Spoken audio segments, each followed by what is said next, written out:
নমস্কার বন্ধুরা, আমি মিষ্টু চলে এলাম আবার একটা নতুন ভিডিও নিয়ে। কেমন আছেন আপনারা সবাই?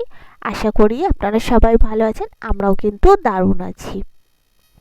প্যান ফ্রাইড মোমো তো আমরা প্রচুর খেয়েছি। আজকে চলুন বানিয়ে নেব প্যান ফ্রাইড পাইনাপল। তো সেই রেসিপি আজকে আমি আপনাদের সাথে শেয়ার করছি। তো দেখুন, মার্কেট থেকে একটা পাকা আনারস কিনে আনা হয়েছে। এই আনারসটা খুঁজতে আমি আর মা কখন বেরিয়েছি, আর অনেকটা টাইম চলে গেছে। পুরো মার্কেট, একটা মার্কেট, দুটো মার্কেট, এরকম খুঁজে খুঁজে খুঁজে খুঁজে তারপরে ফাইনালি অন্য একটা মার্কেটে গিয়ে পেলাম আনারস। মানে ফার্স্টে মার্কেটটা তো পাওয়াই যাচ্ছিল না, সেকেন্ডে মার্কেটটাও পাইনি, থার্ড আমরা যে মার্কেটে গেছিলাম সেখানে ছিল কাঁচা কাঁচা, পুরো কাঁচা আনারস। তো কাঁচা আনারস কিনে কি হবে, তাই না? তো একদম পাকা আনারস আমরা কিনে এনেছি। দেখুন, আনারসটাকে ভালো করে ধুয়ে নেওয়া হয়েছে এবং এখানে আনারস কি করে ছাড়াতে হয় সেই পদ্ধতিটাও কিন্তু আমি শেয়ার করে দিচ্ছি।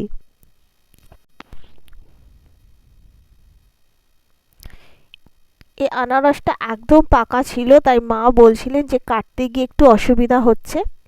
মানে একদম পাকা তো, তাই খুব রসালো ছিল।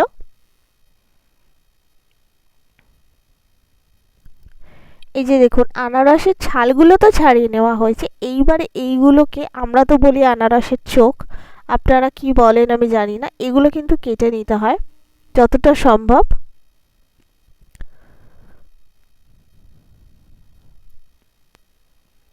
অনেকেই কিন্তু এইগুলো রেখে দেন, কিন্তু এগুলো রেখে দেওয়া উচিত না, যতটা সম্ভব পরিষ্কার করে নেওয়া উচিত।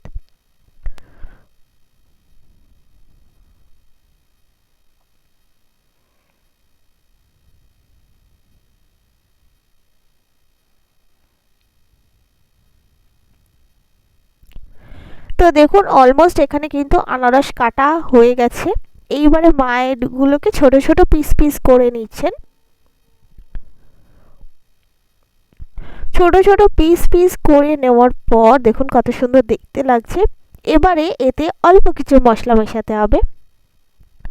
প্রথমে মা মিশিয়ে নিচ্ছেন এখানে নুন। নুন কিন্তু স্বাদ মতো দেবেন, বেশি দেবেন না। এবারে দেওয়া হচ্ছে চিনি।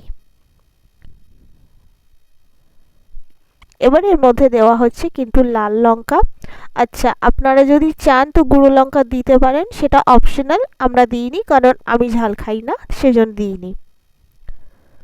আর হালকা একটু কালারের জন্য আমরা লাল লঙ্কা দিয়েছি, কিন্তু সেটাও খুব বেশি পরিমাণে কিন্তু নয়। এবারে মা ভালো করে এগুলোকে দেখুন মাখিয়ে দিচ্ছে।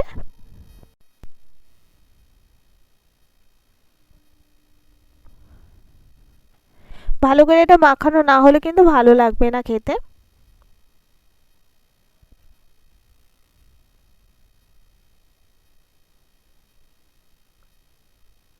তো দেখুন, অলমোস্ট সমস্ত আনারসগুলোকে ভালো করে মাখানো হয়ে গেছে। এইবারে কিন্তু একটা মা এখানে নিয়ে নিয়েছেন ফ্রাইং প্যান। এর মধ্যে মা দিয়ে দিচ্ছেন বাটার। এবারে বাটারটাকে না ভালো করে গলতে দেবেন।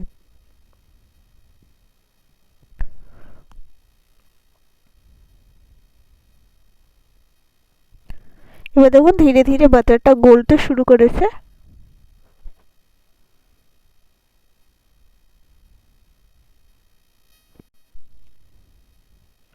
মা আবার দেখুন পুরো ফ্রাইং প্যানটাতে মা ভালো করে বাটারটাকে লাগিয়ে নিচ্ছেন।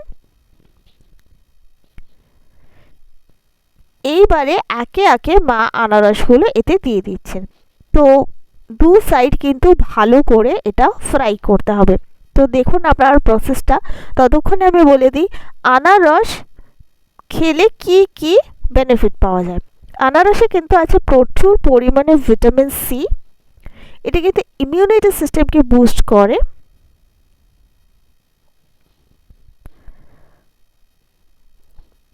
আনারস কিন্তু হার্টের এবং হাড়ের হেলথের জন্য ভীষণ ভালো।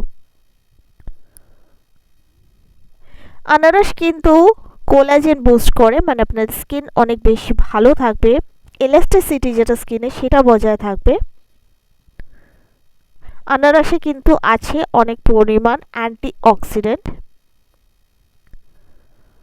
আনারস কিন্তু ওয়েট ম্যানেজমেন্টেও হেল্প করে, মানে অনেক জুস আছে যেটাতে আনারস মিশিয়ে হয়, যেটা কিনা ডায়েটের জন্য খুব ভালো।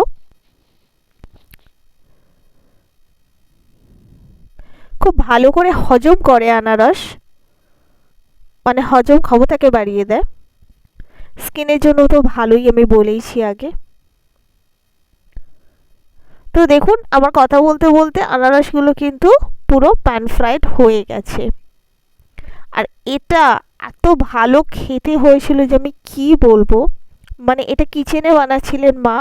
আর আমাদের একটা বেডরুমের দরজা আর জানলা পুরো বন্ধ ছিল, মানে রাস্তার দিকে দরজা জানলা বন্ধ ছিল, এবং কিচেন আর বেডরুমের যে ডোরটা সেটা খোলা ছিল, এবং সেই রুমটাতে পুরো মানে গন্ধ একদম করছে, এত সুন্দর গন্ধ বেরোচ্ছিল এই পাইনাপেল আর বাটার একসাথে মিলে, যে কি বলবো আমি।